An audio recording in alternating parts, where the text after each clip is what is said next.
ഇന്ന് ബെത്ലഹേമിലേക്കുള്ള യാത്രയുടെ 23-ാം ദിവസമാണ്. വിശ്വാസത്തിൻ്റെ വഴിയിൽ കൂടെ നടന്നു പോകുമ്പോൾ ഹൃദയം നിശബ്ദമായി പ്രാർത്ഥനയാകുന്നൊരു ദിവസം. ബെത്ലഹേം രക്ഷകൻ ജനിച്ച ഈ വിശുദ്ധ ഭൂമി നമ്മെ ഓർമ്മിപ്പിക്കുന്നത് ദൈവം അത്യുച്ചങ്ങളിലല്ല, വിനയത്തിൻ്റെ കൂരകളിലാണ് അവതരിച്ചതെന്ന്. ഓരോ ചുവടിലും നന്ദിയുണ്ട്, ഓരോ ശ്വാസത്തിലും പ്രത്യാശയുണ്ട്. ജീവിതത്തിൻ്റെ തിരക്കുകൾക്കിടയിൽ ഇവിടെ നിൽക്കുമ്പോൾ ആത്മാവ് ശാന്തതയിലേക്ക് മടങ്ങുന്നു.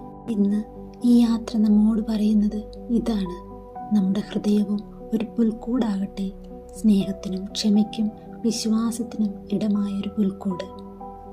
ഈ യാത്ര പോലെ നമ്മുടെ ജീവിതയാത്രയും ദൈവത്തിൻ്റെ വെളിച്ചത്തിൽ പ്രത്യാശ നിറഞ്ഞതാകട്ടെ.